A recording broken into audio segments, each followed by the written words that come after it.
খেলা চলছে, সেখানে লম্বা শট, বাধা দেওয়ার চেষ্টা চলছে সজীবের, সেখানে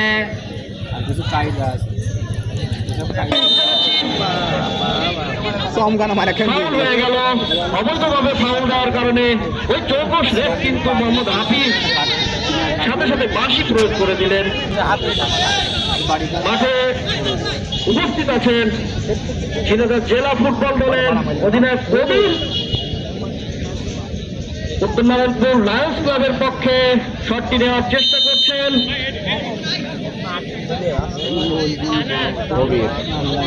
শট হয়ে গেল, দুর্দান্ত একটি শট, সেখানে কোন খেলোয়াড়ই ছিল না। প্লেয়ারদের ঘুলি ফেলছে যাদের উদ্যোগে এই খেলাটি হচ্ছে তাদের লিস্টটা যদি আমার হাতে একটু দয়া করে দিতেন, আমি একটু বলে দিতে পারতাম। ধন্যবাদ। খেলার প্রধান পৃষ্ঠপোষকতায় আছেন মোহাম্মদ আনিছুর রহমান মাস্টার, সিনিয়র সহসভাপতি হরিণাকুণ্ড উপজেলা বিএনপি, যার অনুপ্রেরণায় এত সুন্দর আয়োজন হচ্ছে ইস্কালী মাধ্যমিক বিদ্যালয় প্রাঙ্গণে। যা হোক, যে কথা বলছিলাম, সেই গোলের অপেক্ষা কিন্তু চলছে। শট হয়ে গেল, সেখানে এখনো লায়ন্স ক্লাবের অনুকূলে, কিন্তু যেই কথাটি বলছি বন্ধুরা, এলোমেলো খেলার যে প্রতিচ্ছবিটা মাঠে দেখা যাচ্ছে,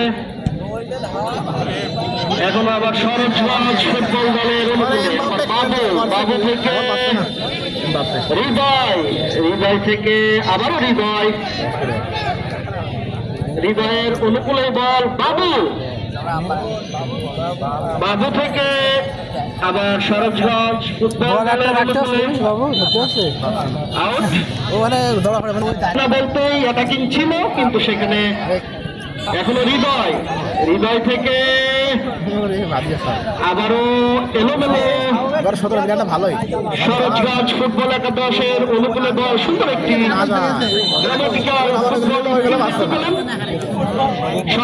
সজীব থেকে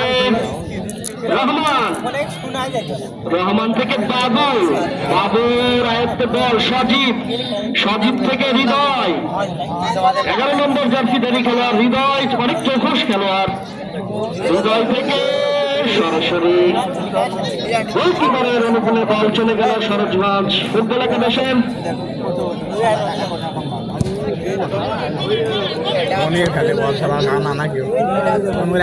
খেলা চলছে ইস্কালী মাধ্যমিক বিদ্যালয় প্রাঙ্গণে।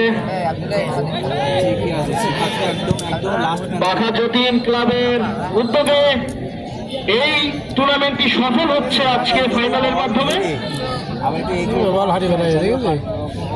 খেলা কত ভালো দেখ, পুইটি ধরে খেলা বল ধরছে, খেলা দেখলে মেজাজটা গরম হয়ে যাবে।